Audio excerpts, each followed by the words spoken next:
তোমরা sound clearly শুনতে পাচ্ছ কিনা আমাকে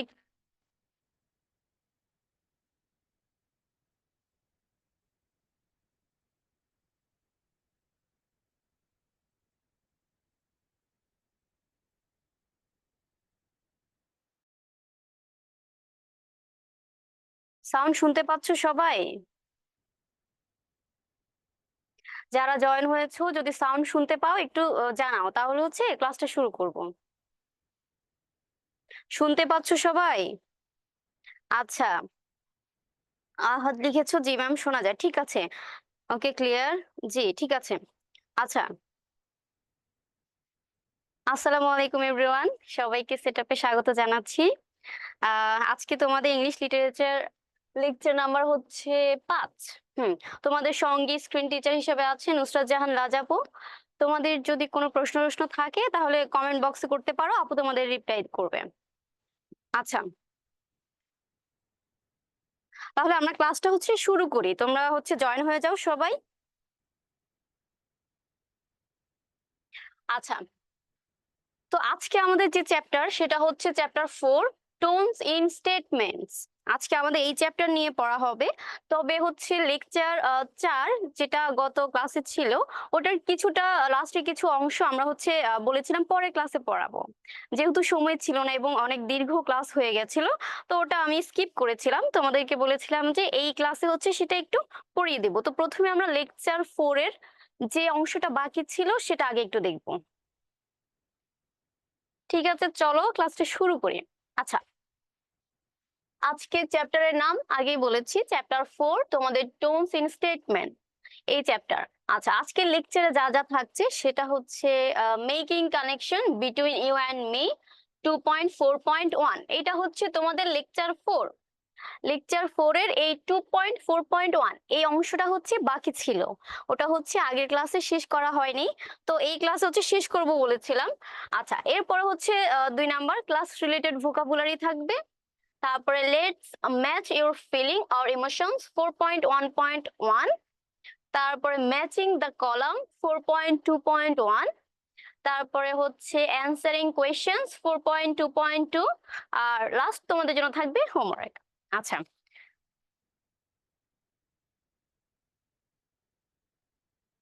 ঠিক আছে, চলো আমরা দেখি শুরু করি। আচ্ছা, আমাদের লেকচার 4 এর যে অংশটা বাকি ছিল সেটা হচ্ছে আমাদের ছোট নদী, তোমাদের ইংরেজি বইতে একটা কবিতা দেওয়া আছে। তোমরা হচ্ছে পেজ নাম্বার 25, 26 খুলতে পারো। বইয়ের 26 নাম্বার পেজে দেখবা তোমাদের এখানে আমাদের ছোট নদী একটা কবিতা দেওয়া আছে। এটা ছিল আমাদের লেকচার 4 এর অংশ। তো ওটা আমি ওখানে ওই দিন শেষ করাতে পারি নাই, যেহেতু অনেক দীর্ঘ ক্লাস হয়ে গেছিল, আজকে একটু আলোচনা করে দিব।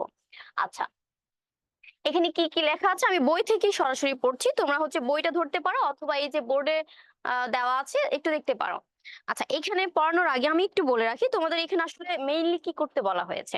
তোমাদের এই কবিতাটা দেওয়া হয়েছে, বলা হয়েছে যে এই কবিতার মধ্যে কোন কোন অংশ অথবা কোন কোন জিনিসগুলো তুমি কল্পনা করতে পারো, অনুভব করতে পারো, শুনতে পারো, সেই জিনিসগুলো হচ্ছে চিহ্নিত করো। আর বেশি কিছুই না, জাস্ট এই কবিতাটা পড়তে বলা হয়েছে বলে, এবং এই কবিতা থেকে কোন অংশটা তুমি কল্পনায় নিয়ে আসতে পারো, ভিজুয়ালাইজ করতে পারো, ইমাজিনেশনে আনতে পারো, সেই অংশগুলো চিহ্নিত করো। কোন অংশগুলো তুমি অনুভব করতে পারো, কবিতা পড়ার সময়, লেখা পড়ার সময় কোন কোন জিনিসগুলো, কোন কোন লাইনগুলো তুমি অনুভব করতে পারো, সেন্সে তোমার আসে, সেগুলো চিহ্নিত করো। আর আরো একটা ব্যাপার আছে, সেটা হচ্ছে কোন কোন জিনিসগুলো কবিতায় শুনতে পারো, কল্পনায় শুনতে পারো অথবা বাস্তবে কোথাও শুনেছো, এইরকম শুনতে পারা যায়, শ্রবণ ইন্দ্রিয় হবে, সেই জিনিসগুলো তোমাকে চিহ্নিত করতে বলা হয়েছে। আর আরো একটা কাজ, সেটা হচ্ছে যে তোমার এই কবিতাটা পড়ার পর এই যে যে ইমেজ গুলো তুমি শুনতে পারছো, কল্পনায় নিয়ে আসতে পারছো যে ছবিগুলো, তারপরে যেগুলো অনুভব করতে পারছো, সেগুলো তোমার সঙ্গে প্রকৃতির কিভাবে সম্পর্ক স্থাপন করে, অর্থাৎ তুমি নিজেকে প্রকৃতির কতটা কাছে কল্পনা করতে পারো এই কবিতাটা পড়ার সময়, সেটা একটুখানি তোমার অনুভূতি লিখতে বলা হয়েছে। এই হচ্ছে তোমার এটাকে কত বলা হচ্ছে 2.4.1 এর কাজ। আচ্ছা, তো আমি একটু পড়ি কি লেখা আছে, making connection between you and nature. আচ্ছা, নেট ক্লিয়ার? আমার এখানে একটু প্রবলেম দেখাচ্ছে, তোমরা সব ক্লিয়ারলি দেখতে পাচ্ছো?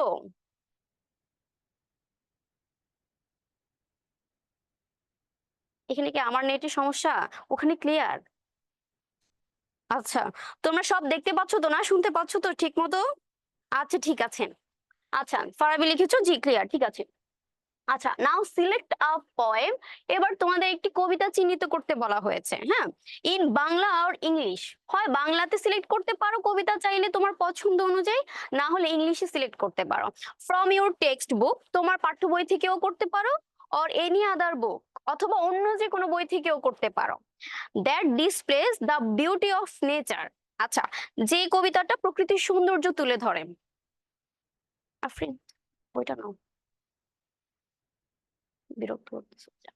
আচ্ছা, আমি এখান থেকে সরাসরি পড়ি, বই থেকে পড়তে গেলে একটু অসুবিধা হচ্ছে। আচ্ছা, তো আমরা যেটা পড়ছি, displace the beauty of nature, যে কবিতাটা হচ্ছে প্রকৃতির সৌন্দর্য তুলে ধরে, এরকম একটা কবিতা তোমাদেরকে ইংরেজিতে অথবা বাংলাতে সিলেক্ট করতে বলা হয়েছে। সেটা তোমার পাঠ্য বই থেকেও করতে পারো, অথবা চাইলে অন্য যে কোনো বই থেকে তোমার একটা পছন্দের কবিতা সিলেক্ট করবা। তবে পছন্দের কবিতাটা হইতে হবে কিরকম, যে কবিতাটা তোমার প্রকৃতির সৌন্দর্য তুলে ধরে এইরকম একটা কবিতা। আচ্ছা, দেন ইন গ্রুপস, এরপর বলা হয়েছে গ্রুপে বা দলীয় ভাবে আইডেন্টিফাই দ্য ইমেজেস, সেই চিত্রগুলো আইডেন্টিফাই করো, সেই চিত্রগুলো নির্দিষ্ট করো, চিহ্নিত করো, দ্যাট ক্যান বি ভিজুয়ালাইজড, যেগুলো ভিজুয়ালাইজড মানে হচ্ছে তোমার যেগুলো তুমি কল্পনায় আনতে পারবা, যেগুলো তোমার দৃষ্টিগোচর হয়। আচ্ছা, দ্যাট ক্যান বি ভিজুয়ালাইজড, যেগুলো তোমার দৃষ্টিগোচর হয়, যেগুলো তুমি কল্পনায় নিয়ে আসতে পারো, সেই ইমেজগুলো চিহ্নিত করো। তারপরে হার্ট, যেগুলো তুমি শুনতে পারো। আমি কিন্তু প্রথমেই বলে দিয়েছিলাম এখানে তোমাদের কি কি কাজ, সেটা হচ্ছে তোমাকে কিছু ইমেজ, কিছু চিত্র অথবা লাইন গুলো চিহ্নিত করতে বলা হবে, যেগুলো তুমি কি করতে পারো, কল্পনায় আনতে পারো, ভিজুয়ালাইজ করতে পারো, যেগুলো তুমি শুনতে পারো, হার্ট, যেগুলো তুমি অনুভব করতে পারো। এরপরেই দেখো সেন্স দেওয়া আছে, যেগুলো তুমি অনুভব করতে পারো। সেই ধরনের লাইনগুলো, সেই ধরনের ইমেজগুলো তোমাদেরকে চিহ্নিত করতে বলা হয়েছে। আচ্ছা, in the poem then describe how the images, এরপর তোমাকে বর্ণনা করতে বলা হয়েছে হাউ দ্য ইমেজেস কন্ট্রিবিউট, এই ইমেজগুলো কিভাবে ভূমিকা পালন করে, টু মেকিং এ কানেকশন, যোগাযোগ তৈরি করতে বা কানেকশন তৈরি করতে, বিটুইন ইউ অ্যান্ড নেচার, তুমি এবং প্রকৃতির মধ্যে, তুমি এবং প্রকৃতির মধ্যে সংযোগ স্থাপন করতে কে সাহায্য করছে এখানে, ইমেজেস, এই যে যে ছবিগুলো তুমি শুনতে পাচ্ছ, যে ছবিগুলো তুমি অনুভব করতে পারছো, যে ছবিগুলো তুমি কল্পনায় আনতে পারছো, সেই ইমেজগুলো তোমাকে প্রকৃতির সাথে সম্পর্ক তৈরি করতে কিভাবে সাহায্য করেছে সেটাকে তোমার বর্ণনা করতে বলা হয়েছে। আচ্ছা, finally share your response with the class, এরপর অবশেষে তোমার রেসপন্সটা, তোমার মন্তব্যগুলো অথবা তোমার যা লিখেছো সেটা তোমার ক্লাসের সঙ্গে শেয়ার করতে বলা হয়েছে। আচ্ছা, এরপরে চলো তোমাদের বইতে যে কবিতাটা দেওয়া আছে সেটা হচ্ছে আমাদের ছোট নদী, রবীন্দ্রনাথ ঠাকুরের। ছোটবেলায় এই কবিতাটা খুব পছন্দের ছিল, তাই না? কার কার এই কবিতাটা খুব পছন্দের, আমাদের ছোট নদী? আগে পড়েছো তো সবাই, তাই না? কে কে পড়েছো? কবিতাটা ভালো লাগে? কার কার ভালো লাগে?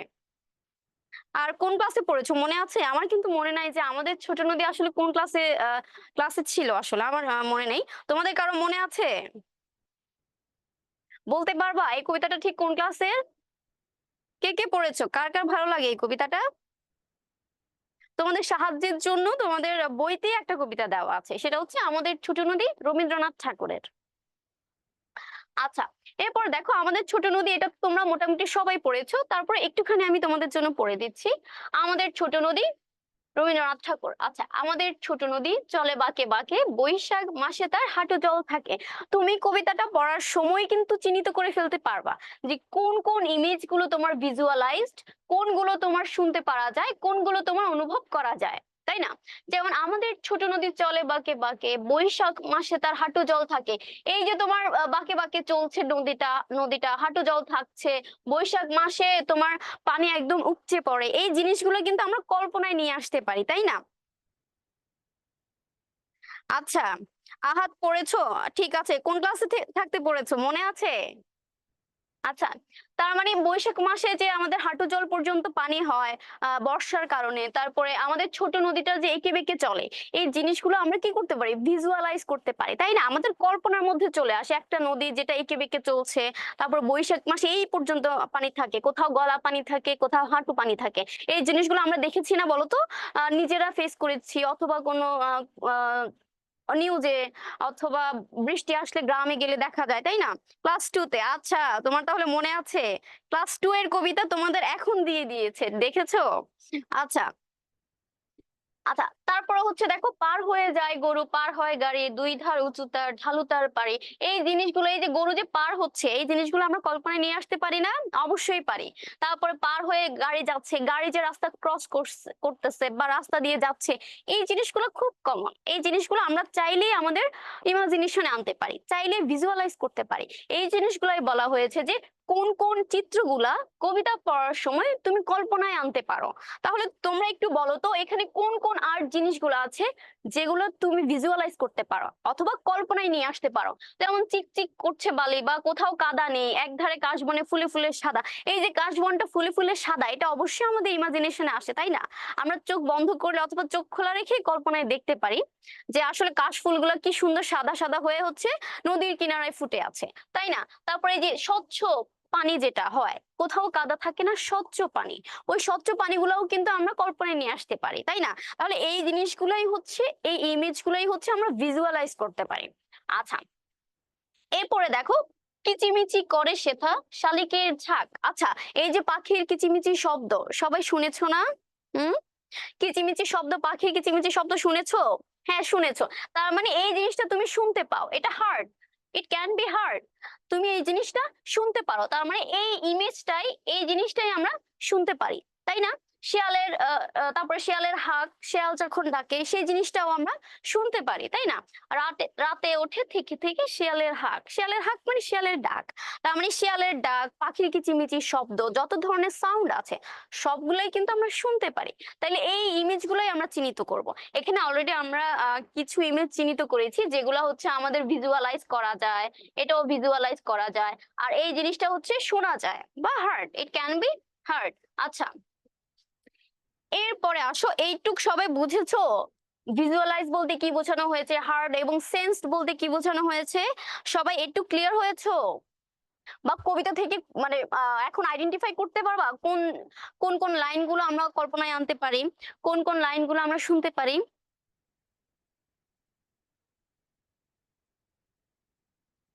সবাই বুঝতে পেরেছো মোটামুটি? আচ্ছা, বুঝতে না পারলে অবশ্যই প্রশ্ন করবা। ঠিক আছে, চলো আমরা দ্বিতীয়টাতে চলে যাই। আচ্ছা, তীরে তীরে ছেলে মেয়ে নাইবার কালে, এখানে নাইবার বলতে কি বোঝানো হয়েছে, কেউ কি বলতে পারো? কেউ বলতে পারবা নাইবার কথাটা কি বলতে বোঝানো হয়েছে?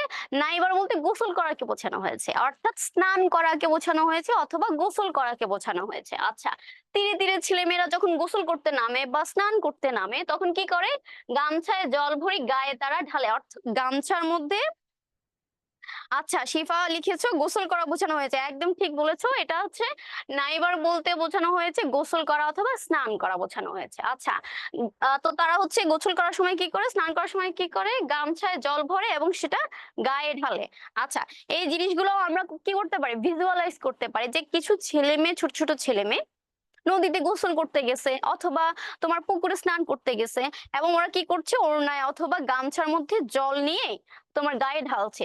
এই জিনিসগুলো খুব কমন, আমরা অনেকেই দেখেছি, গ্রামের বাড়িতে দেখেছি, এখানে সেখানে, অথবা কোনো টেলিফিল্ম, নাটক, ছবি, উপন্যাস, গল্প, অনেক জায়গায় দেখেছি। তো এই জিনিসগুলোই হচ্ছে আমরা কি করতে পারি, ভিজুয়ালাইজ করতে পারি। ভিজুয়ালাইজ করা মানে হচ্ছে কল্পনায় নিয়ে আসতে পারি।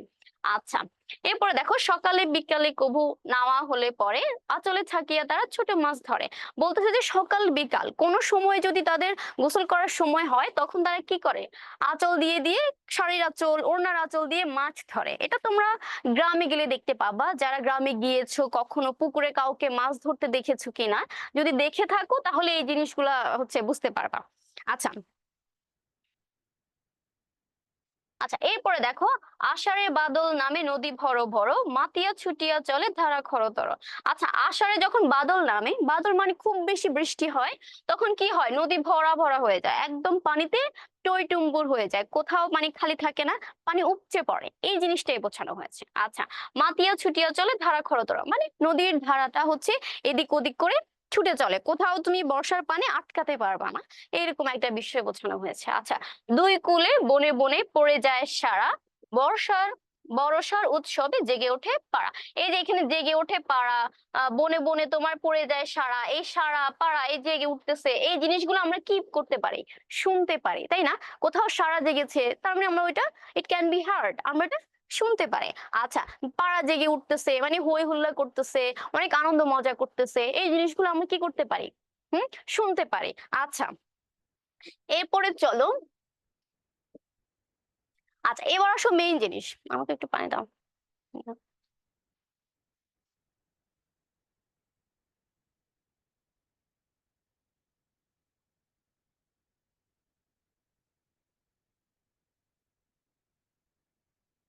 আচ্ছা, এরপর হচ্ছে আমাদের প্রধান জিনিস, যেটা হচ্ছে এতক্ষণ বুঝিয়েছি, আমাদের যে ইমেজ গুলো ভিজুয়ালাইজ করা যাবে, অর্থাৎ তুমি কল্পনায় নিয়ে আসতে পারবে, সেগুলো আমাদের চিহ্নিত করতে হবে। যেই জিনিসগুলো আমরা শুনতে পাবো, ওই জিনিসগুলো আমাদেরকে চিহ্নিত করতে হবে, আর যেই জিনিসগুলো আমরা অনুভূতিতে নিয়ে আসতে পারবো, অনুভব করতে পারবো, সেই জিনিসগুলো আমাদের চিহ্নিত করতে হবে। তাহলে প্রথমে, now identify the images that can be visualized. Visualized বলতে কি বুঝিয়েছিলাম প্রথমে বলো তো? দৃষ্টিগোচর হয় এমন, দৃষ্টিগোচর হয় এমন মানে হচ্ছে তুমি কল্পনায় নিয়ে আসতে পারো, তোমার চোখের সামনে ওই ছবিটা ভেসে ওঠে, এইরকম কিছু জিনিস আমাদের চিহ্নিত করতে বলা হয়েছে। তাহলে আমাদের ছোট নদী যখন পড়েছো, তখন কোন কোন লাইনগুলো তোমার কল্পনায় এসেছে, বা কোন জিনিসগুলা, কোন চিত্রগুলা চোখের সামনে ভেসে উঠেছে, ওই জিনিসগুলো একটু চিহ্নিত করবা, একদম সিম্পল। আচ্ছা, ওগুলো কি কি? আমাদের ছোট নদী, এরপর এখানে ডট ডট ডট ডট মানে হচ্ছে চলে বাঁকে বাঁকে আরো আছে, আমি সবগুলা লাইন লিখি নাই। আচ্ছা, বৈশাখ মাসে তার হাঁটু জল থাকে, তারপরে এই যে পার হয় গরু, পার হয় গাড়ি, চিকচিক করে বালি, কোথাও নাই কাদা। আমি কিন্তু যখন কবিতা পড়িয়েছি তখনই তোমাদেরকে এই জিনিসটা বলেছিলাম। হ্যাঁ, যা দেখা যায়, ঠিক বলেছো। ভিজুয়ালাইজ মানে হচ্ছে যা দেখা যায়, বা যা তুমি কল্পনায় নিয়ে আসতে পারো, আগে কোথাও দেখেছো, অথবা না দেখলেও ওই জিনিসটা তোমার কল্পনায় চলে আসে, এইরকম। আচ্ছা, এরপরে এই যে কাশ বন ফুলে ফুলে সাদা, এই জিনিসগুলো আমরা দেখতে পাই। তারপরে তীরে তীরে ছেলে মেয়ে যে গোসল করতে নামে, এই জিনিসগুলো আমরা কল্পনায় নিয়ে আসতে পারবো, কারো গোসল করার দৃশ্য কল্পনায় নিয়ে আসতে পারবো। তারপরে তারা যে জল ভরে ভরে গায়ে ঢালছে, এবং জল ছোড়াছুড়ি করে একজন আরেকজনের গায়ে দিচ্ছে, খেলাধুলা করছে পানিতে, এই জিনিসগুলা হচ্ছে আমরা কল্পনায় নিয়ে আসতে পারবো, খুব কমন চিত্র এগুলা, খুব সহজেই তুমি চাইলে কল্পনায় নিয়ে আসতে পারো। আচ্ছা, সকাল বিকাল যদি কখন তারা নাইতে নামে, তখন কি করে, আঁচল ছাকিয়া ছোট মাছগুলা ধরে, আঁচল দিয়ে দিয়ে এভাবে মাছ ধরে, এই জিনিসগুলো হচ্ছে আমরা, তোমরা কোথাও না কোথাও দেখেছো, জেলেকে মাছ ধরতে দেখেছো, তারাও ঠিক ওইভাবে এই মাছগুলা ধরে, তবে আঁচল দিয়ে ধরে। তো এই জিনিসগুলো হচ্ছে আমরা কি করতে পারি, কল্পনায় নিয়ে আসতে পারি, বা চোখের সামনে আমাদের ভেসে ওঠে। আচ্ছা, এরপরে চলো, এটা হচ্ছে আমাদের ভিজুয়ালাইজ গেল, এগুলো হচ্ছে আমরা কল্পনায় নিয়ে আসতে পারি। দেন আসো, identify the images that can B hard, যেটা আমাদের শ্রবণযোগ্য, তুমি শুনতে পাও অথবা আগে কোথাও শুনেছো, এইরকম ইমেজ গুলো আমাদের চিহ্নিত করতে হবে। সেগুলো কি, পার হয়ে যায় গরু, পার হয় গাড়ি, গরু যখন রাস্তা পার হয় অথবা গাড়ি যখন রাস্তা পার হয়, অবশ্যই শব্দ হয়, শব্দ করে না? গরু কি করে, তার ডাক দেয়, শব্দ করে। তারপরে গরুর যিনি গাড়োয়ান থাকেন, উনি গরুকে হচ্ছে দিক নির্দেশনা দেওয়ার সময় কি করেন, শব্দ করেন। গাড়ির চাকার একটা শব্দ হয়, বা ঠিক তোমরা যখন রাস্তায় বের হবা, গাড়িগুলা যাচ্ছে, রিক্সা যাচ্ছে হর্ন দিচ্ছে, ট্রাক যাচ্ছে হর্ন দিচ্ছে, মানুষ কথাবার্তা বলছে, অনেক হই হট্টগোল হচ্ছে, এই জিনিসগুলো আমরা কি হয়, শুনতে পাই, তাই না? ইট ক্যান বি হার্ড, এই জন্যই এইগুলো হচ্ছে আমাদের শ্রবণযোগ্য ইমেজ। আচ্ছা, এরপরে দেখো পাখির কিচিমিচি, আমি যখন কবিতা পড়িয়েছি তখনই বলেছিলাম, পাখির কিচিমিচি ওটা হচ্ছে তোমার শোনা যায়।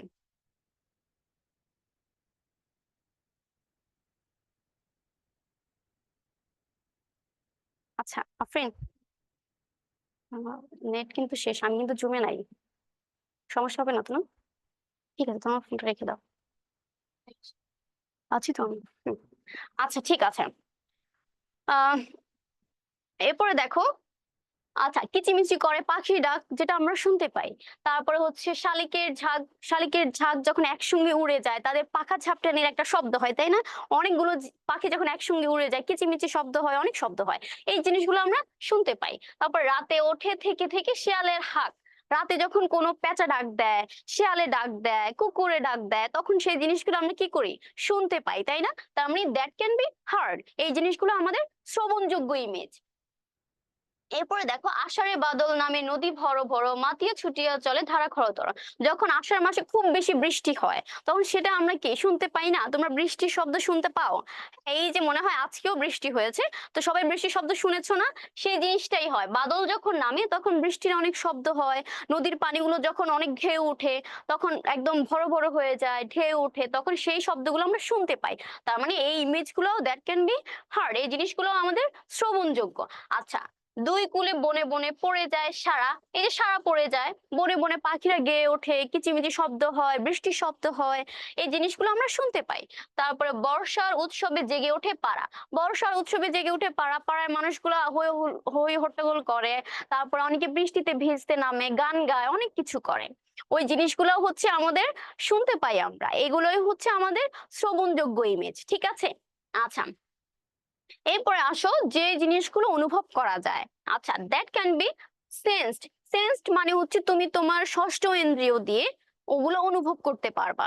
সেই অনুভব করার ইমেজ গুলো কি কি? সেটা হচ্ছে একধারে কাশবনে ফুলে ফুলে সাদা। আমরা এই মানে একটা জিনিসই অনুভব করতে পারি, সেটা হচ্ছে যে কাশফুল যেটা হচ্ছে নদীর ধারে ফুটে থাকে, কাশফুলের সৌন্দর্যটা আমরা অনুভব করতে পারি। চোখ বন্ধ করলেই কাশবন, কাশফুলের সৌন্দর্য, হাওয়ায় যে কাশফুল ধুলছে, ওই জিনিসগুলো দুলছে, ওই জিনিসগুলো হচ্ছে আমরা কি করতে পারি? অনুভব করতে পারি। এখানে আরো কয়েকটা জিনিস আমি অ্যাড করেছি, সেটা হচ্ছে দা স্মেল অফ দা সয়েল, মাটির গন্ধ। যখন বর্ষাকালে বৃষ্টি হয়, ভেজা মাটির একটা গন্ধ থাকে না? অনেকেরই খুব পছন্দের হয়, অনেকে আবার আবার পছন্দ করে না। তোমরা কারা কারা পছন্দ করো ভেজা মাটির গন্ধ? বৃষ্টির সময় ভেজা মাটির গন্ধ পছন্দ করে এমন কেউ আছো? ওই জিনিসটা কি হয়, ওই গন্ধটা কিন্তু আমরা দেখতে পাই না, বা ওই গন্ধটা হচ্ছে শোনা যায় না, শ্রবণযোগ্য না, ভিজুয়ালাইজডও না। ওই মাটির গন্ধটা শুধু আমরা অনুভব করতে পারি, আমাদের ইন্দ্রিয় দিয়ে অনুভব করতে পারি। এই জন্য the smell of the soil and feel freshness of nature during rainy season, rainy সিজনের সময় প্রকৃতির যে ফ্রেশনেস, সজীবতা, সেটা আমরা অনুভব করতে পারি। চারপাশ একদম ক্লিয়ার হয়ে ওঠে, সবুজ, মানে সবুজে ভরে যায়, সবকিছু পরিষ্কার ঝকঝকে হয়ে যায়, তাই না? বৃষ্টির পানিতে ওই জিনিসটা আমরা কি করতে পারি? অনুভব করতে পারি। আচ্ছা, আর কি করতে পারি? মাটির গন্ধ নিতে পারি, তাই না? ফ্রেশ ফ্রেশ হাওয়া দেয়, ওটাও আমরা কি করতে পারি? অনুভব করতে পারি। দা ফ্রেশ ওয়াইন, ফ্রেশ ওয়াইন বলতে বোঝানো হয়েছে তোমার একদম পরিষ্কার বাতাস। ওয়াইন মানে হচ্ছে হাওয়া বা বাতাস। তার মানে বৃষ্টির সময় যে পরিষ্কার ঠান্ডা বাতাসটা হয়, ওইটাও আমরা কি করতে পারি? Sensed, it can B sensed, আমরা অনুভব করতে পারি। আচ্ছা, এন্ড কামনেস অফ নেচার, এবং প্রকৃতির যে নিস্তব্ধতা, শান্ত, শান্ত হয়ে যায়, একদম নিস্তব্ধ হয়ে যায়, কোথাও কোনো কোলাহল থাকে না বৃষ্টির শব্দ ছাড়া। হ্যাঁ, প্রকৃতির নির্জনতা ছাড়া আর কোনো কিছু শোনা যায় না। ওই জিনিসগুলো আমরা কি করতে পারি? অনুভব করতে পারি। তাহলে এই জিনিসগুলো হচ্ছে আমাদের, ইমেজগুলো হচ্ছে শ্রবণযোগ্য, আর এই জিনিসগুলো হচ্ছে আমাদের অনুভব করা যায় এমন, সেন্স এমন। আচ্ছা, সবাই বুঝতে পেরেছো? এইটুক মানে কবিতাটা পুরা শেষ। আমার কিন্তু কবিতার কাজ শেষ, আর একটুখানি বাকি। এইটুক যদি বুঝতে পারো তাহলে আমরা নেক্সটে চলে যাব। আচ্ছা, আমার কাছে তো হচ্ছে দেখতে পাবো না, এখান থেকে দেখতে হবে। ভাইয়া কই গেছে? ভাইয়ার ফোনটা দিলে হতো হইতো। হ্যাঁ, ওয়াইফাই কানেক্ট করে দিতে হতে পারো। না, কানেক্ট করে আমাকে একটু দাও। আচ্ছা, তো সবাই এই জিনিসটা বুঝতে পেরেছো কিনা একটু জানাবা। হচ্ছে একটু তোমাদের একটু প্রবলেমের জন্য হচ্ছে তোমাদের কমেন্ট সেকশনটা আসলে চেক করতে পারছিলাম না, তো তোমরা একটু জানিয়ে রাখো, আমি একটু পর চেক করবো, ঠিক আছে? তাহলে চলো আমরা নেক্সটে চলে যাই। আচ্ছা, নেক্সটে আমাদের যে কাজ সেটা হচ্ছে making connection between me and nature. অর্থাৎ তোমাদের ওখানে দেওয়া আছে ইউ অ্যান্ড নেচার, তুমি যখন লিখবা তখন সেটা হয়ে যাবে মি অ্যান্ড নেচার, আমার সঙ্গে প্রকৃতির সম্পর্ক, সেটা কি কানেকশন আছে সেটা একটু তোমার অনুভূতি প্রকাশ করতে বলা হয়েছে, একটু আগে যে বললাম সেটাই। ঠিক আছে, আচ্ছা, তো তাহলে তুমি এটা কিভাবে প্রকাশ করবা? প্রকৃতিতে তুমি কি কি জিনিস হচ্ছে তুমি পছন্দ করো, অথবা কি কি জিনিস তোমার ভালো লাগে, কোন জিনিসটা, কোন ইমেজটা তোমাকে ভিজুয়ালাইজ করতে সাহায্য করেছে, প্রকৃতির নিস্তব্ধতা তোমার ভালো লাগে, এই জিনিসগুলো একটু লিখবা। সেটা কেমন? তোমাদের জন্য একটা ফরম্যাট আমি রেখেছি, সেটা হচ্ছে there is a strong connection between me and nature. আমার এবং প্রকৃতির মধ্যে একটি শক্তিশালী সংযোগ আছে বা শক্তিশালী যোগাযোগ আছে বা কানেকশন আছে। সেটা কিরকম? I feel fresh and relaxed whenever I came close to the nature. আমি হচ্ছে যখনই প্রকৃতির কাছাকাছি আসি তখন কি ফিল করি? ফ্রেশ ফিল করি, চিন্তামুক্ত থাকি, রিল্যাক্সড থাকি একদম। ঠিক আছে, আমি শান্ত থাকি, দুশ্চিন্তা মুক্ত থাকি এবং ফ্রেশ ফিল করি যখন প্রকৃতির কাছাকাছি আসি। আমরা সবাই এমনটা ফিল করি, তাই না? আমরা যখনই কোনো সবুজ পার্কে যখনই হাঁটতে যাবা, পাহাড়ে যখন ঘুরতে যাবা, সমুদ্রে যখন ঘুরতে যাবা, তখন কি হবে? তোমার সব দুশ্চিন্তা দূর হয়ে যাবে, মনে হবে যে তোমার কোনো চিন্তা নেই, তুমি একদম রিল্যাক্স ফিল করবা। শরীর মন দুইটাই ভালো হয়ে যাবে। এই জিনিসটাই হচ্ছে আমরা ফিল করতে পারি। আচ্ছা, এরপরে কি? and the images contribute to making a connection. The images, ওই চিত্রগুলো কোনগুলো? যেগুলো একটু আগে আমরা চিহ্নিত করেছিলাম, ভিজুয়ালাইজড, হার্ড এবং সেন্সড, ওগুলো। আচ্ছা, কন্ট্রিবিউট ভূমিকা পালন করে, টু মেকিং এ কানেকশন, কানেকশন তৈরি করতে, বিটুইন মি অ্যান্ড নেচার, আমার মধ্যে এবং প্রকৃতির মধ্যে কানেকশন স্থাপন করতে ভূমিকা পালন করে ইমেজগুলা, চিত্রগুলা। যেমন আই ক্যান ইমাজিন, আমি কল্পনা করতে পারি, দা জিগজ্যাগ ফ্লো, জিগজ্যাগ মানে হচ্ছে এরকম, অনেকটা এরকম, এই যে এইটাকে বলা হয় তোমার জিগজ্যাগ।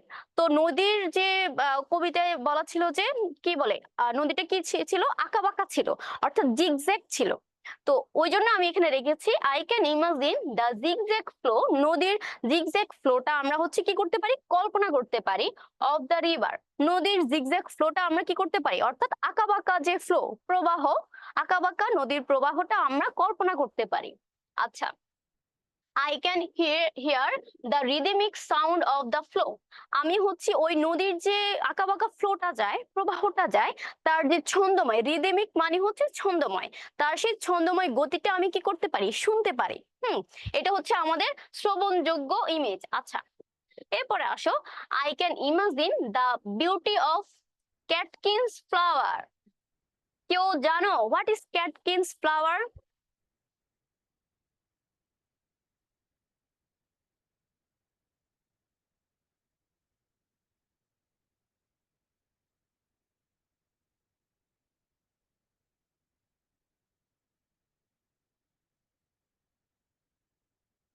আচ্ছা, তোমরা কি কেউ জানো হোয়াট ইজ ক্যাটকিন ফ্লাওয়ার্স?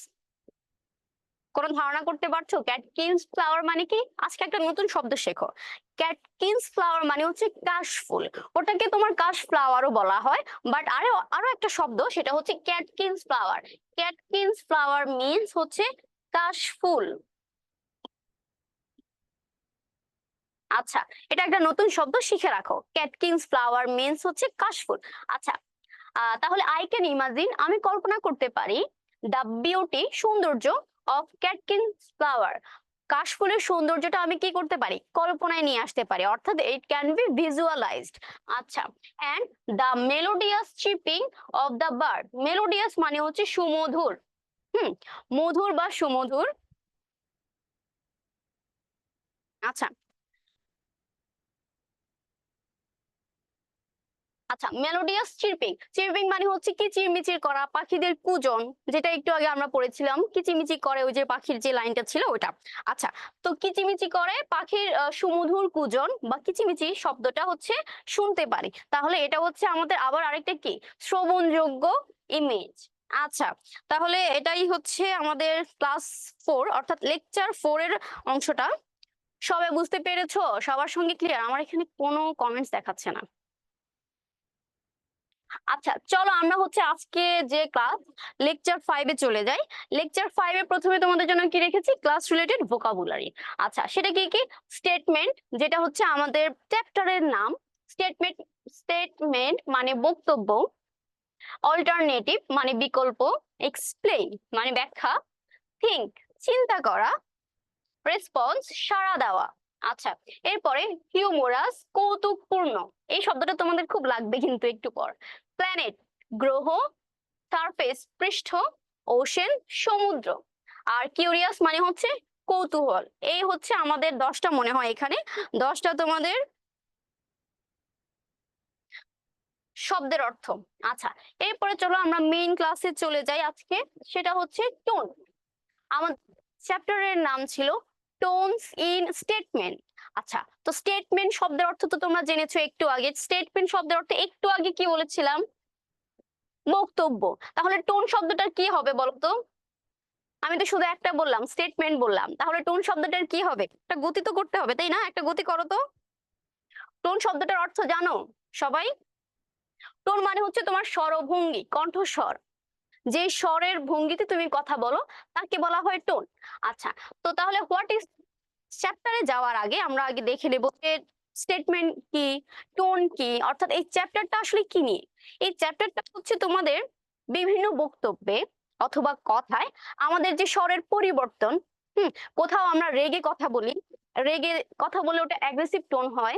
কোথাও আমরা খুব সুইটলি কথা বলি, কোথাও আমরা নেগেটিভলি, কোথাও আমরা খুব আহ ডিপ্রেসড হয়ে কথা বলি। এই যে আমাদের কথা বলার এক একটা ধরন, স্বরের যে এক একটা পরিবর্তন, তুমি যখন রেগে যাও তোমার স্বর অনেক বড় হয়ে যায়, গলার আওয়াজটা অনেক বড় হয়ে যায়, তাই না? খুব রেগে কথা বলো, খুব মানে অন্যরকম ভাবে কথা বলো, ওইটা তোমার একটা টোন। আবার যখন খুব সঙ্গে কথা বলো, বিনয়ের সঙ্গে কথা বলো, তখন তোমার ভয়েসটা থাকে লো, শব্দগুলো খুব বেছে বেছে উচ্চারণ করো, ফর্মালি উচ্চারণ করো, তাই না? আবার বন্ধুদের সঙ্গে যখন কথা বলো তখন গলার স্বরে আনন্দ প্রকাশ পায়, তাই না? এই যে তোমার স্বরে এক একবার আনন্দ প্রকাশ পাচ্ছে, এক একবার রাগ প্রকাশ পাচ্ছে, কখনো চিন্তা প্রকাশ পাচ্ছে, দুশ্চিন্তা প্রকাশ পাচ্ছে, হতাশা প্রকাশ পাচ্ছে, এই যে স্বরের পরিবর্তন এবং স্বরের যে ভঙ্গি, এগুলাকেই বলা হয় টোনস।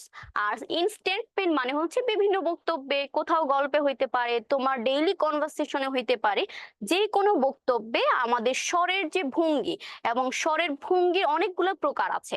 যেমন রেগে গেলে এক রকমের টোন হবে, এক রকমের স্বরের আওয়াজ হবে, তুমি যখন খুব খুশি থাকবা তখন একরকম হবে। এই যে প্রকার ভেদগুলো, এই সবগুলো নিয়েই হচ্ছে আমাদের এই টোনস ইন স্টেটমেন্ট এই চ্যাপ্টারটা। অর্থাৎ তোমাদের স্বরের পরিবর্তন শেখানো হবে, তোমাদের স্বরের ভঙ্গি এটার শেখানো হবে।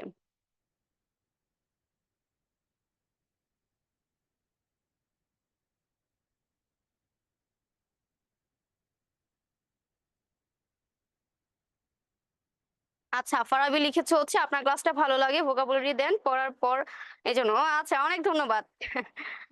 ওকে, আচ্ছা ঠিক আছে। তারপরে দেখো, আচ্ছা তাহলে টোনস ইন স্টেটমেন্টস অর্থাৎ আমাদের যে চ্যাপ্টারটা কি নিয়ে, বিষয়টা বোঝাতে পেরেছি সবাইকে। এই বিষয়, এই চ্যাপ্টারটা হচ্ছে তোমাদের কথা বলার ধরন শেখাবে, কোথায় সুন্দর করে কথা বলবা, স্বর কতটা নরম হবে, কোথায় খুব রেগে কথা বলবা, কোনটা আমাদের হতাশার কথা, স্বরভঙ্গি, কোনটা আমাদের খুব আনন্দ প্রকাশ পায় স্বরের মাধ্যমে, ওই জিনিসগুলাই হচ্ছে আমাদের শেখানো হবে। এবং স্বরের অনেকগুলো পরিবর্তন হয়, কখন কোথায় পরিবর্তন করতে হবে, এই জিনিসগুলো হচ্ছে টোনস ইন স্টেটমেন্ট, বক্তব্যে স্বরভঙ্গি, এই চ্যাপ্টারে শেখানো হবে। আচ্ছা, তো প্রথমে জেনে নেই টোন মানেটা কি, হোয়াট ইজ টোন, স্বরভঙ্গি কি, টোন কি। আচ্ছা, tone is a particular quality, স্বরভঙ্গি বা টোন হলো একটি বিশেষ গুণ। পার্টিকুলার মানে হচ্ছে বিশেষ, কোয়ালিটি মানে হচ্ছে গুণ। তার মানে tone is a particular quality, স্বরভঙ্গি হলো একটি বিশেষ গুণ। আচ্ছা, ওয়ে অফ সাউন্ডিং, শব্দ করার উপায়। এই যে আমি একটু আগে বললাম যখন খুব রেগে যাও তখন কি খুব চিল্লায় চিল্লায় কথা বলো, তাই না? এই আমি এটা করব না, আমি সেটা করব না, আমি কি এটা করতে বলেছি, এইভাবে কথা বলো, তাই না? তাহলে তোমার স্বরের পরিবর্তন হয়ে গেছে ইনস্ট্যান্ট। এই যে স্বরের পরিবর্তন হয়ে গেছে, এটাকেই বলা হয় ওয়ে অফ সাউন্ডিং, তুমি কিভাবে শব্দগুলো উচ্চারণ করছো সেই ভঙ্গিমাটা। আচ্ছা, এরপরে আসো মডিউলেশন, অর্থাৎ স্বরের পরিবর্তন। এই যে একটু আগে তুমি খুব চিল্লাচ্ছ, এরপর তোমাকে তোমার মা ভালোবেসে দুটো কথা বললো, একটা আইসক্রিম খেতে দিল, তখন আবার মিউ মিউ করা শুরু করলাম, মা তুমি কেমন আছো, আচ্ছা আমি দুঃখিত, এই যে মিউ মিউ করতেছো না, হঠাৎ করে তোমার স্বরের পরিবর্তন হয়ে গেল, তাই না? এটাকে বলা হয় মডিউলেশন। মডিউলেশন মানে হচ্ছে স্বরের পরিবর্তন। আচ্ছা, এরপরে আসো ইন্টোনেশন। ইন্টোনেশন মানে হচ্ছে স্বরের বাচন ভঙ্গি। যে বাচনভঙ্গি, কথা বলার যে ভঙ্গিমা, এই যে আমি তোমাদের ক্লাস নিচ্ছি, আমার কথা বলার একটা ভঙ্গিমা আছে, ইন্টোনেশন আছে, আমার স্বরের একটা পরিবর্তন আছে, এই জিনিসগুলা তুমি কোথায় কিভাবে বলো সেটাও একটা ব্যাপার আছে না? তাহলে এগুলাই হচ্ছে আমাদের বাচনভঙ্গি, কিভাবে কথা বলছি, কিভাবে অ্যাপ্রোচ করছি। আচ্ছা, যা কোনো কিছুর অর্থ, আচ্ছা কোথায় যেন, আচ্ছা, or intonation of the voice, intonation of the voice means স্বরের বাচনভঙ্গি as expressive, expressive মানে প্রকাশ করে, যা কোনো কিছু প্রকাশ করে, কি কি প্রকাশ করে, of some meaning কোনো কিছুর অর্থ প্রকাশ করে, ফিলিং অনুভূতি প্রকাশ করে, স্পিরিট অথবা মর্ম প্রকাশ করে। ঠিক আছে, স্পিরিট মানে আত্মা হয়, মর্ম হয়, অনেক কিছু হয়, তোমাদের এখানে সুইটেবল হচ্ছে মর্ম। আচ্ছা, তো তাহলে স্বরের বাচন ভঙ্গি কি কি প্রকাশ করে, কোনো কিছুর অর্থ প্রকাশ করে, কোনো কিছুর অনুভূতি প্রকাশ করে, কোনো কিছু সার কথা প্রকাশ করে, মানে সার মর্ম প্রকাশ করে, ইত্যাদি। আচ্ছা, okay, example of tone in writing, লেখার মধ্যে স্বরভঙ্গির উদাহরণ হলো, অর্থাৎ তুমি যখন লিখবা তখন তোমার এই টোন গুলো কিভাবে পরিবর্তন হবে সেই জিনিসটা একটু বোঝানো হচ্ছে। সেটা কিরকম, রাইটিং আর দ্য অ্যাটিটিউড, তোমার কথার মধ্যে মনোভাব, অ্যাটিটিউড মানে তোমার মনোভাব, দৃষ্টিভঙ্গি, ইমোশন তোমার আবেগ, অর মুড, মুড বলতে তোমার মেজাজ বোঝানো হচ্ছে, ভালো মুডে আছো না খারাপ মুডে আছো, কোন মুডে আছো ওটা তোমার কথার স্বরের ভঙ্গি থেকেই বোঝা যাবে। ভালো মুডে থাকলে সুন্দর করে সুইট ভাবে বলবা, আর যদি খারাপ মুডে থাকো তখন খুব রেগে টেগে বলবা, তোমার স্বরের ভয়েস শুনলেই বোঝা যাবে যে তুমি রেগে আছো অথবা তুমি ভালো মুডে আছো, এগুলাকে বলা হয় টোন। আচ্ছা, এরপরে দেখো, that comes across in your words, আচ্ছা উদাহরণ হলো তোমার কথার মধ্যে যে মনোভাব, আবেগ বা মেজাজ ফুটে ওঠে। আচ্ছা, এরপরে দেখো, ইটস নট জাস্ট অ্যাবাউট, এটা শুধু তুমি যে যা বলছো তা নয়, it's not just about what you say, তুমি যা বলতেছো এটা শুধু তাই নয়, আরো কি, but how you say it, আর তুমি সেটা কিভাবে বলছো সেটাও নির্দেশ করে। তার মানে টোন কি কি নির্দেশ করে, তুমি যে কথা বলছো শুধু তোমার কথা বলার ওয়েটা প্রকাশ করে না, তুমি কিভাবে কথাটা বলছো সেটাও প্রকাশ করে। তুমি কি বলছো কি বলছো না সেটা তো প্রকাশ করেই, সঙ্গে প্রকাশ করে কিভাবে বলছো, রেগে বলছো, মুড ভালো আছে, নাকি হেসে বলছো, না অনেক আনন্দ নিয়ে বলছো, এই জিনিসগুলোও হচ্ছে তোমার স্বরভঙ্গির মাধ্যমে, বাচন ভঙ্গির মাধ্যমে প্রকাশ করে। আচ্ছা, এই হলো আমাদের টোন। ওকে, দেন চলো আমরা নেক্সটে চলে যাই। আচ্ছা, নেক্সটে মনে হয় তোমাদের বইতে কিছু একটা দেওয়া আছে। আচ্ছা দেখি, let's match your feeling or emotion, এটা হচ্ছে তোমাদের টোনস ইন স্টেটমেন্টের একদম প্রথম প্যারাটা, প্রথম পেজের প্রথম ইটা।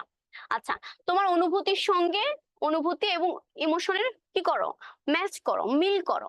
আচ্ছা, রিড দ্য ফলোইং স্টেটমেন্ট, তোমাকে বলেছে নিম্নলিখিত বক্তব্যগুলো পড়ো, and choose one answer, একটি মাত্র উত্তর হচ্ছে কি করো, সিলেক্ট করো, চয়েস করো, from the alternatives, বিকল্পগুলো থেকে একটা কি করো, উত্তর চয়েস করো, that match your feelings or emotion, যেটার সঙ্গে তোমার ইমোশন, তোমার আবেগ অথবা অনুভূতির সঙ্গে কি করে, মিল আছে। আচ্ছা, then explain why you think so, এবং এরপরে তোমাকে এটা ব্যাখ্যা করতে বলা হয়েছে যে এই লাইনটা পড়ে তোমার এমন অনুভূতি কেন হলো। আর ধরো তুমি খুব সুন্দর একটা কবিতা পড়লা, কবিতা পড়ার পর তোমার অনুভূতি খুব ভালো হলো, মনটা খুব ভালো হয়ে গেল, এখন এই যে তোমার মনটা ভালো হলো, কেন ভালো হলো সেটা তোমাকে এক্সপ্লেইন করতে বলা হয়েছে। আচ্ছা, এরপরে দেখো, finally share your response with the class, তোমার মন্তব্যগুলো ওই যে যথারীতি তোমার গ্রুপে অথবা ক্লাসে কি করো, শেয়ার করো। আচ্ছা, প্রথম নাম্বারটা যেটা, সেটা হচ্ছে এ, what did the math book look so sad, কেন গণিত বইটাকে খুব দুঃখী মনে হয়, গণিত বই কি দুঃখী, গণিত বই আমাদেরকে দুঃখী বানিয়ে দেয় তাই না।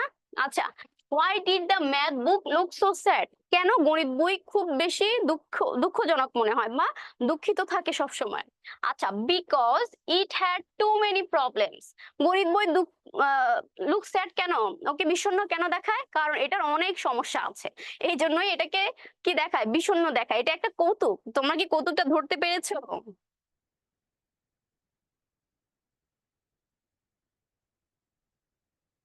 আচ্ছা, ম্যাথ বুক কেন স্যাড দেখায়? কারণ তার অনেক সমস্যা, এই জন্য স্যাড দেখায় ম্যাথ বুক। আচ্ছা, এটা একটা কৌতুকের মতো, তাই না? হাসির। আচ্ছা, to the sentence make you sad, এই লাইনটা কি তোমাকে স্যাড বানাইছে? মন খারাপ করে দিয়েছে, নাকি তোমাকে হ্যাপি করেছে, খুশি করেছে, নাকি তোমাকে এক্সাইটেড করেছে, উত্তেজিত করেছে, অর হিউমরাস, নাকি কৌতুকপূর্ণ করেছে? এটা অবশ্যই আমাদেরকে কি হাসিয়েছে, কৌতুকপূর্ণ, তাই না? একটা বাক্য। কেন ম্যাকবুক দেখতে অনেক দুঃখী? কারণ তার অনেক প্রবলেম আছে, এই জন্য। আচ্ছা, why do you think so, কেন তুমি এটা চিন্তা করছো যে তোমাকে এটা হাসিয়েছে, তোমাকে এটা দুঃখ দিয়েছে, বা তোমাকে এটা খুশি দিয়েছে? কেন চিন্তা করছো এবার দেখি। আচ্ছা, দ্য সেন্টেন্স মেক মি হিউমরাস, এই সেন্টেন্সটা আমাকে কৌতুকপূর্ণ করেছে বা হাসিয়েছে, এটা অনেক মজার ছিল, তাই না? আচ্ছা, because math books have problems to solve, কারণ ম্যাথ বুকের অনেকগুলো সমস্যা থাকে, সমাধান করার জন্যই আসলে সমস্যাগুলো থাকে। আচ্ছা, but some May find it sad, কিন্তু কারো কারো কাছে এটা অনেক মানে কষ্টের হবে, বা কারো কারো মন খারাপ করে দিবে। কেন? কারণ হচ্ছে because math problems make them afraid, কারণ গণিতের সমস্যা তাদেরকে ভীত করে দেয়, ভয় পাইয়ে দেয়। অনেকেই আছো না যারা গণিত খুব ভয় পাও, কে কে গণিত ভয় পাও? আর কার কার ভাল লাগে?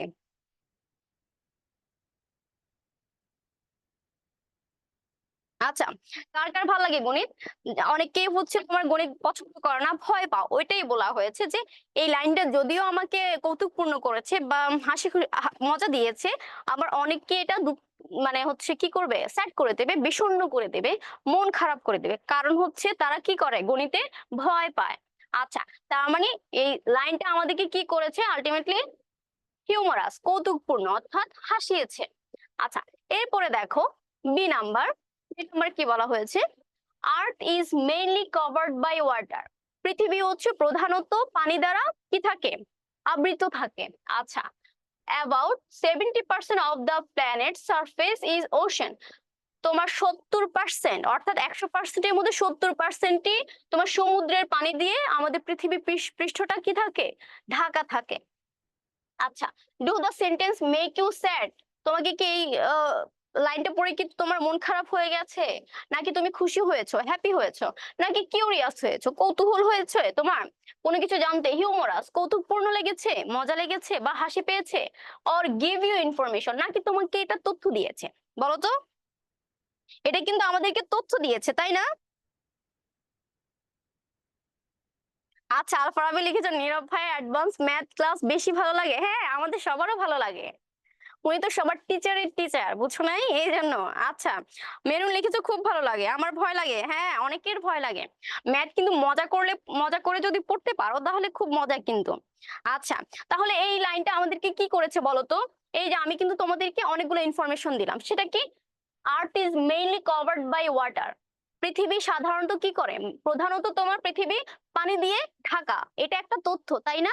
আচ্ছা, এরপরে দেখো অ্যাবাউট 70%, তোমার হচ্ছে পৃথিবীর পৃষ্ঠটা তোমার 70 ভাগ পানি দিয়ে কি থাকে, ঢাকা থাকে, এটা আরেকটা ইনফরমেশন, তাই না? এগুলো কিন্তু ছোট ছোট ইনফরমেশন।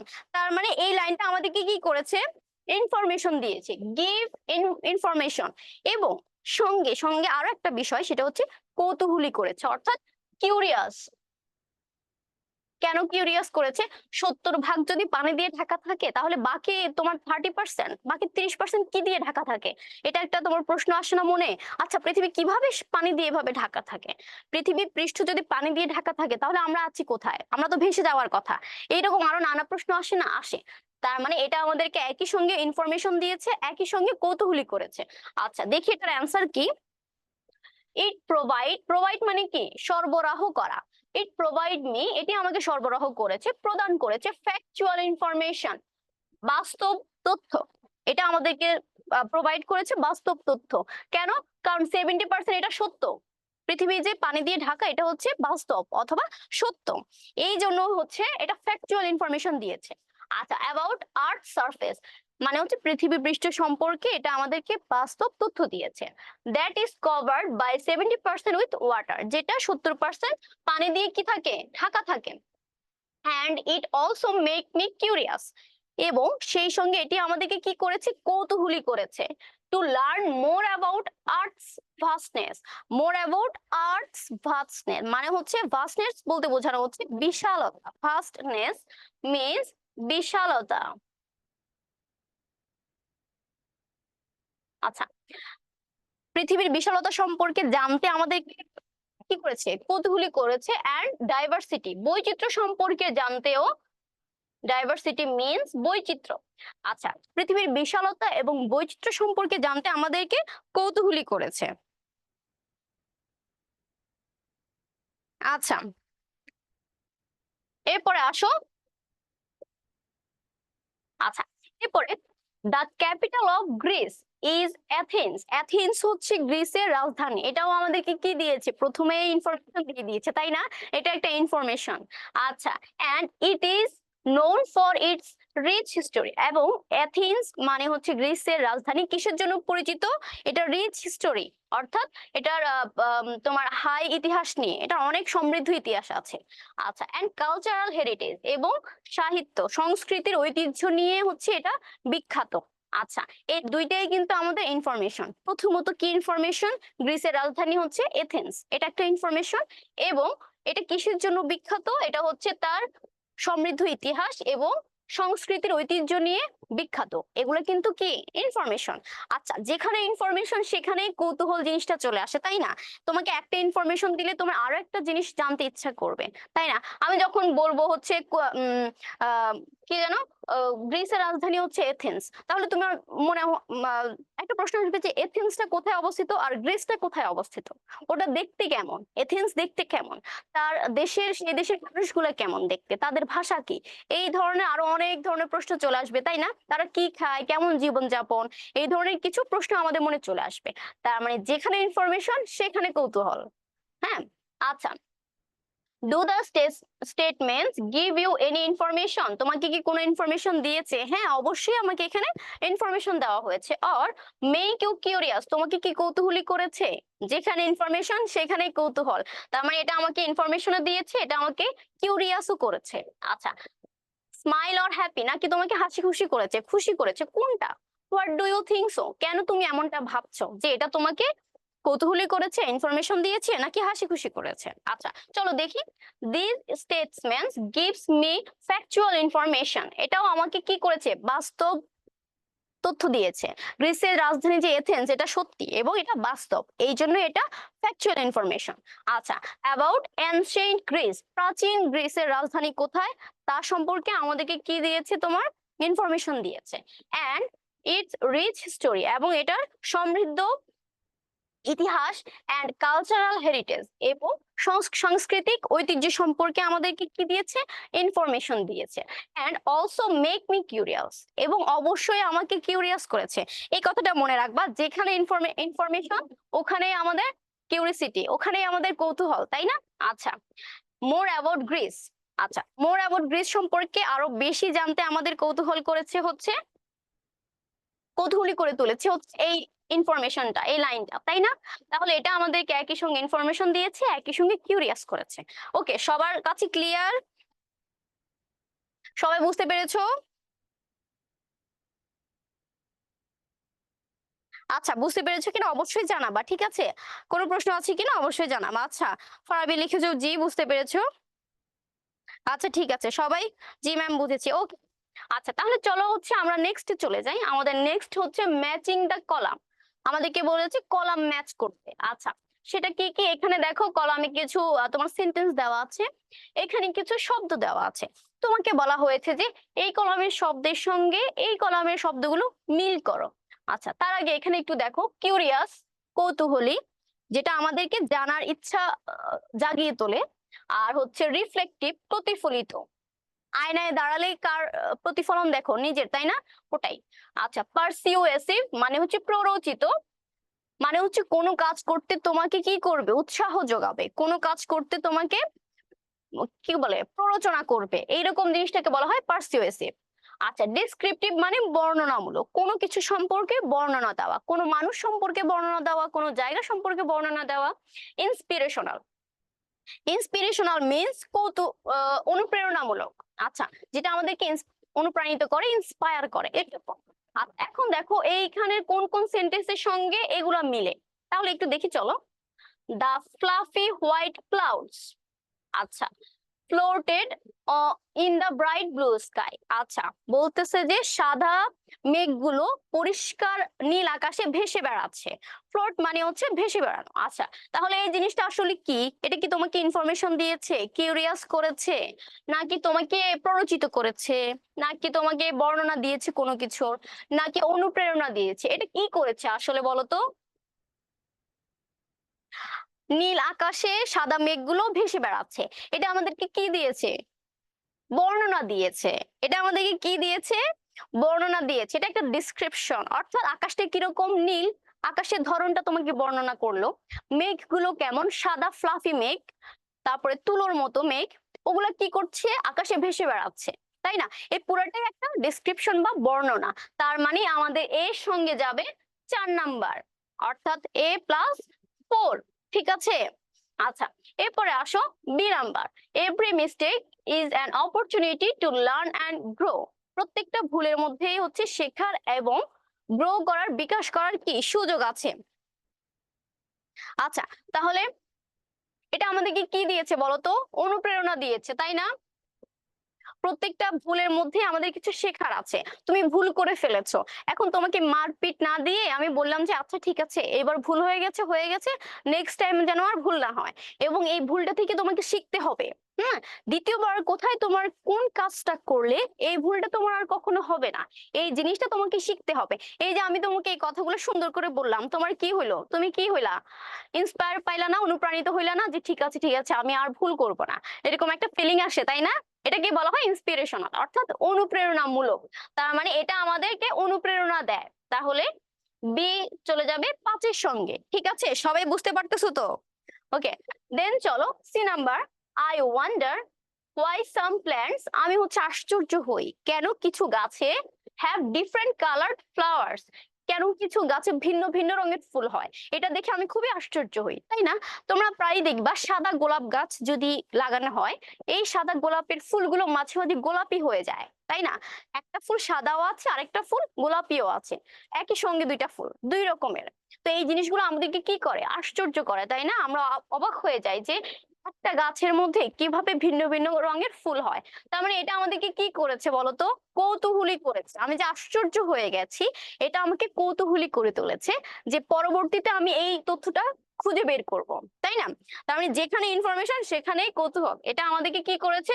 কৌতূহলী। তার মানে সিটা যাবে আমাদের একের সঙ্গে। ঠিক আছে, সবাই বুঝতে পারতেছো তো?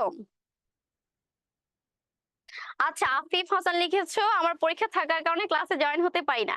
আচ্ছা, তোমাকে ক্লাসে তো আমরা খুবই মিস করি, তুমি সবসময় খুব রেসপন্স করো, পড়াশোনায় রেসপন্স করো। আচ্ছা, সমস্যা নাই। এখন যদিও তুমি জয়েন করতে পারছো না, আমাদের ওয়েবসাইট থেকে কিন্তু রেকর্ডেড ক্লাসগুলো অবশ্যই দেখে নিবা, ওটা কিন্তু একদমই মিস করা যাবে না। তুমি যদি ওটা ক্লাস মিস করো তাহলে লেকচার নোট মিস করবা, লেকচার নোট মিস করলে এক্সাম মিস করবা, এক্সাম মিস করা মানে তোমার পজিশন কি হয়ে যাবে? নিচে নেমে যাবে। ঠিক আছে, ওটা করা যাবে না। আচ্ছা, এরপরে দেখো, joining a club or extra ordinary activity. কোন ক্লাবে জয়েন হওয়া অথবা এক্সট্রা অর্ডিনারি অ্যাক্টিভিটি মানে হচ্ছে অতিরিক্ত কর্মকাণ্ড, যেমন খেলাধুলা, গান বাজনা, এগুলোকে বলা হয় এক্সট্রা অর্ডিনারি কারিকুলাম। আচ্ছা, can help you develop new skills and make friends. তোমাকে সাহায্য করে তোমার দক্ষতা বাড়াতে এবং নতুন নতুন বন্ধু তৈরি করতে। আচ্ছা, এটা আমাদেরকে কি করেছে? এটা আমাদেরকে প্ররোচিত করেছে। এই যে ক্লাবে জয়েন হলে আমাদের অনেক অনেক কি বেনিফিট, নতুন নতুন বন্ধু পাবা, নতুন নতুন জায়গায় ঘুরতে যাবা, নতুন নতুন কাজ করতে পারবা। এই জিনিসটা আমাদেরকে প্ররোচিত করতেছে কি? আমার এখনই এখনই যাই কি করতে হবে? ক্লাবে ভর্তি হইতে হবে। অর্থাৎ তোমার ভেতরে যে ইচ্ছেটাকে জাগিয়ে দিচ্ছে, সেটাই হচ্ছে প্ররোচনা বা পারসিউয়েসিভ। তার মানে এটা আমাদের সঙ্গে যাচ্ছে 3 নাম্বারে, D+3। ওকে, দেন চলো last. when I think about much favorite না, এখানে মনে হয় মিস্টেক হয়েছে, এখানে হবে মাই ফেভারিট। ঠিক আছে, তোমরা এখানে হচ্ছে করে নিবা, এটা হচ্ছে তোমার মাই ফেভারিট হবে। আচ্ছা, when I think about my favorite hobby, যখন আমি আমার প্রিয় শখের কথা চিন্তা করি, it brings me joy and helps me relax। এটি আমাকে আনন্দ দেয়। তোমাদের কার প্রিয় শখ কি? কারো মাছ ধরা, কারো বাগান করা, কারো ছবি আঁকা, কারো গান করা। যার যে প্রিয় শখ, ওই জিনিসটার কথা চিন্তা করলে আমাদের মন কি হয়ে যায়? এমনিতেই হ্যাপি হ্যাপি হয়ে যায়, তাই না? আমরা এমনিতেই অনেক খুশি খুশি হয়ে যাই। তাহলে এটা আমাদেরকে কি করে?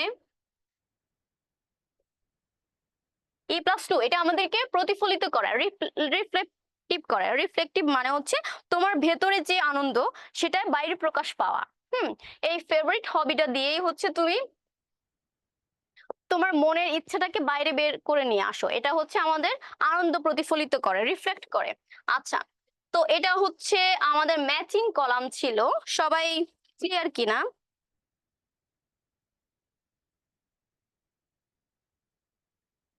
আচ্ছা, ঠিক আছে, তাহলে চলো আমরা নেক্সটে চলে যাই। এরপর আমাদের শেষ মনে হয় আনসারিং কোয়েশ্চেন্স, কিছু প্রশ্নের উত্তর তোমাদের জন্য এখানে রেখেছি। আচ্ছা, তোমাদের বইতেই পাবা, কিছু প্রশ্ন দেওয়া আছে ওগুলো। আচ্ছা, every statement has its own tone. প্রত্যেকটা স্টেটমেন্টেরই একটা নিজস্ব স্বরভঙ্গি আছে।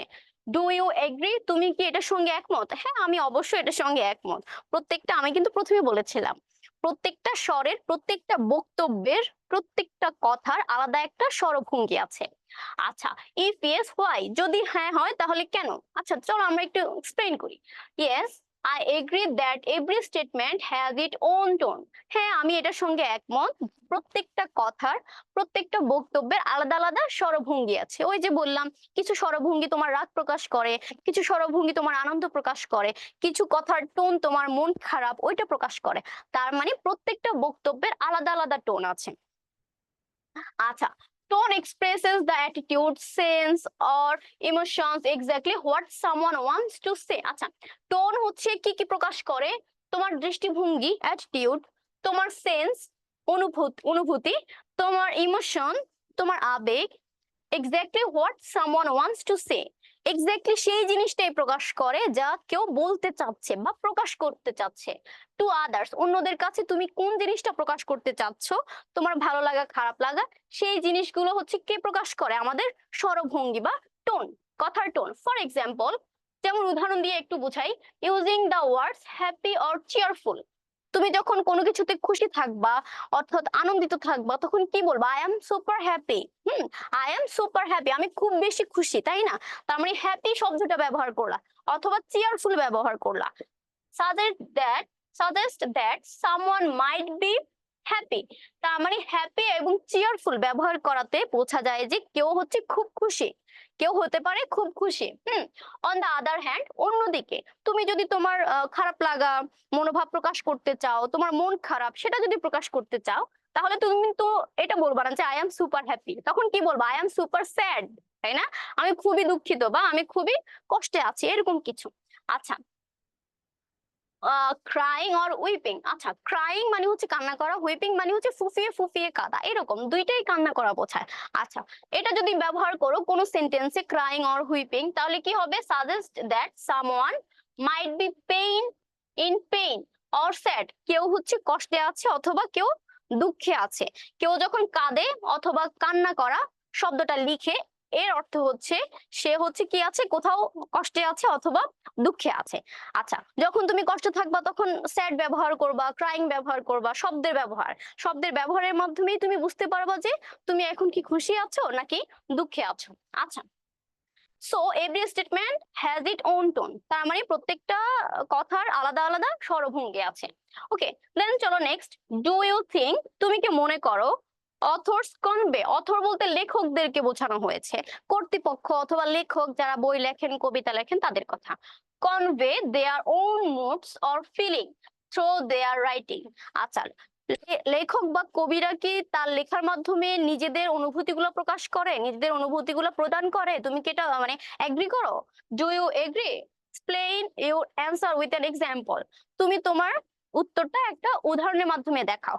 অবশ্যই লেখকরা যা লিখেন তাদের মনের কথাগুলাই লিখেন, অথবা পাঠকদের মনের কথাগুলাই তুলে ধরেন, তাই না?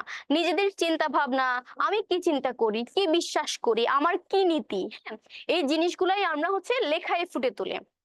লেখকরা তাদের লেখায় ফুটিয়ে তোলেন, ঠিক আছে? যেমন আমাদের জাফর ইকবাল স্যার, উনি হচ্ছে কল্পকাহিনী লিখতে পছন্দ করেন। তার মানে এটা ওনার নীতি, এটা ওনার ইচ্ছা বা এটা ওনার ভালো লাগা সেই জিনিসগুলো লেখার মাধ্যমে প্রকাশ করেন। আবার কিছু কিছু কবি লেখক দেখবা ভালোবাসার কথা বলতে ভালোবাসেন, আবেগ ফুটিয়ে তুলতে ভালোবাসেন। তার মানে কবিরা যা বিশ্বাস করেন, নিজে যা বিশ্বাস করেন, তারপরে হচ্ছে নিজের অনুভূতি আবেগ এগুলোই তোমার লেখার মাধ্যমে পাঠকদের কাছে পৌঁছে দেন। আচ্ছা, তাহলে yes I think authors often convey their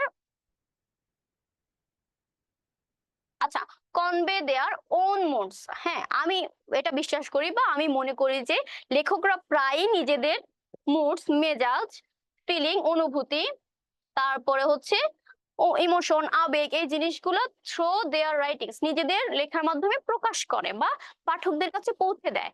they do it, তারা এটা করে because to create a better understanding, তারা এটা করে যেন পাঠকদের মনে একটা ভালো আন্ডারস্ট্যান্ডিং তৈরি হয়, ভালোভাবে তারা যেন বুঝতে পারে কি লেখক বলতে চাচ্ছে সেই কথাটা।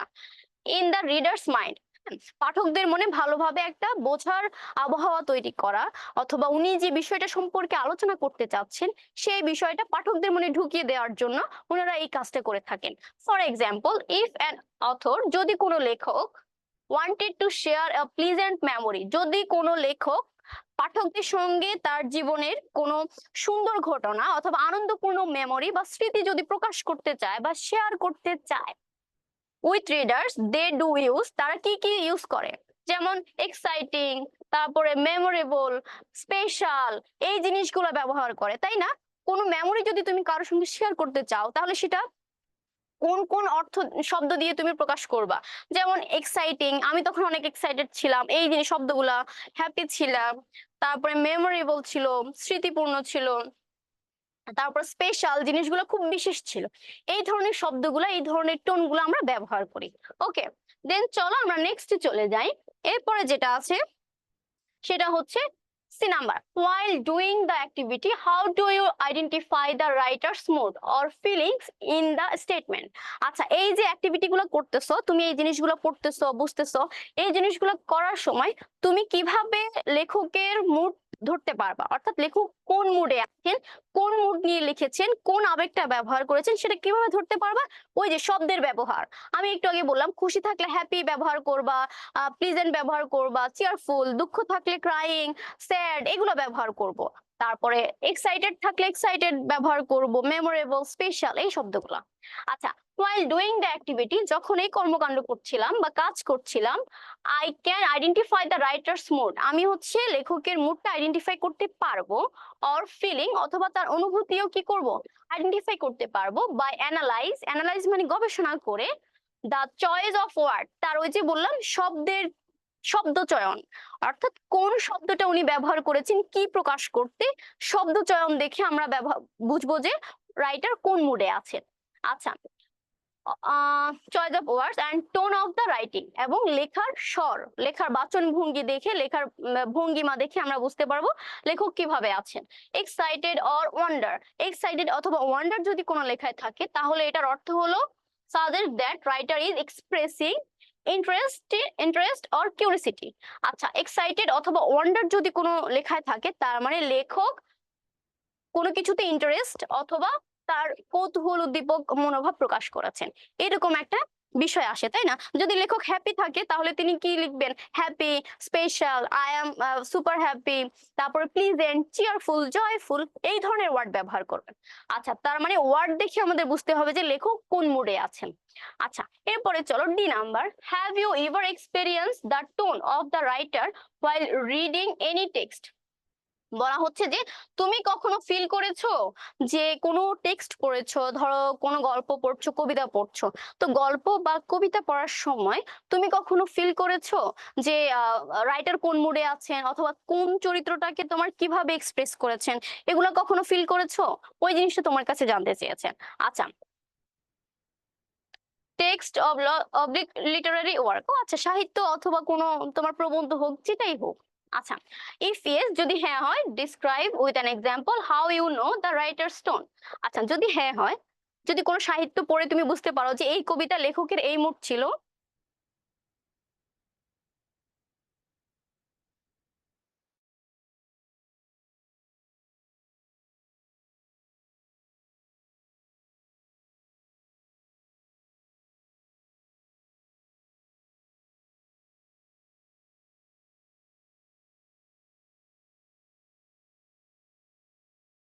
সমস্যা নাই।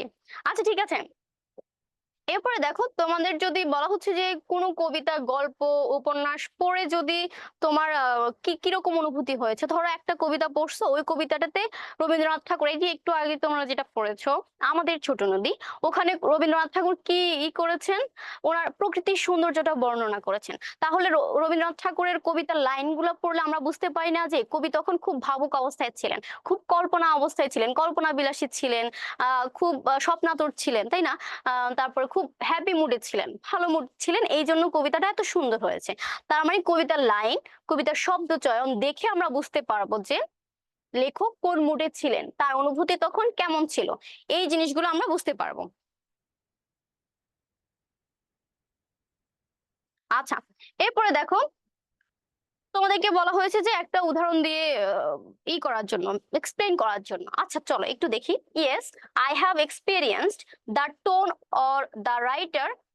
আমি হচ্ছে তোমার এক্সপিরিয়েন্স করেছি, অভিজ্ঞতা হয়েছে আমার লেখকের টোন, স্বরভঙ্গি বোঝার বা লেখকের টোন চিহ্নিত আমি করতে পেরেছি, বা এরকম আমার অভিজ্ঞতা হয়েছে। কখন? while রিডিং ভেরিয়াস টেক্সট, বিভিন্ন ধরনের টেক্সট পড়ার সময় আমার এই ধরনের অনুভূতিগুলো হয়েছে বা অভিজ্ঞতা হয়েছে। এক একটা টেক্সট এক এক রকম। কোথাও তোমার লেখকরা সমাজের বিভিন্ন তোমার দুর্নীতি, তারপরে শিক্ষা ব্যবস্থার অবস্থা, তারপরে হচ্ছে দেশের সংস্কৃতি নিয়ে তোমার তীব্র ভাষায় সমালোচনা করেন। আবার কোথাও দেখবা কবিরা ভালোবাসার কথা বলেন, আবেগের কথা বলেন। আবার কোথাও দেখবা যে কবিরা তোমার নিজের হতাশা প্রকাশ করছেন, নিজের জীবনের ব্যর্থতা প্রকাশ করছেন, তাই না? এক একটা লেখায় তুমি এক এক ধরনের স্বরভঙ্গি পাবা, এক এক ধরনের লেখকের মুড পাবা, এক এক ধরনের লেখকের অনুভূতি, আবেগ, এগুলা পাবা।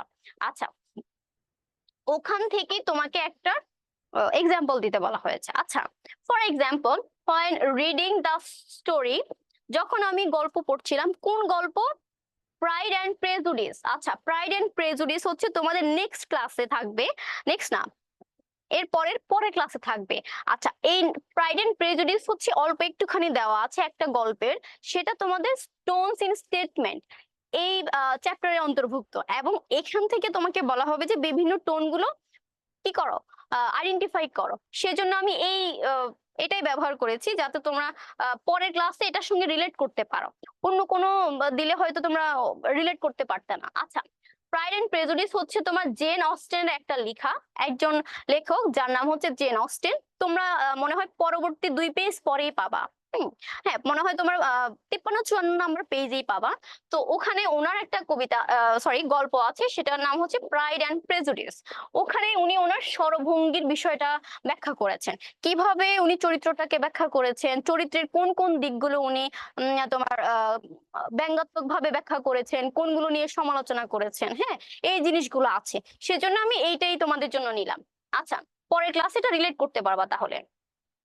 আচ্ছা, I could sense the writer's critical, sarcastic and mocking tone. দেখো এখানে 3 ধরনের টোনের কথা বলা হয়েছে: ক্রিটিক্যাল, জটিল; সার্কাস্টিক অর্থাৎ তীব্র ব্যঙ্গাত্মকপূর্ণ, কারো সম্পর্কে তুমি খুব তীব্রভাবে ব্যঙ্গ করবা, উপহাস করবা, এরকম; এবং মোকিং, বিদ্রুপ করা। তার মানে জেন অস্টিন কি করেছেন, তার লেখায় তার চরিত্রটাকে ব্যঙ্গাত্মকপূর্ণ ভাবে এবং তোমার বিদ্রুপ করে হচ্ছে উপস্থাপন করেছেন, মানে তার সম্পর্কে সমালোচনা করেছেন।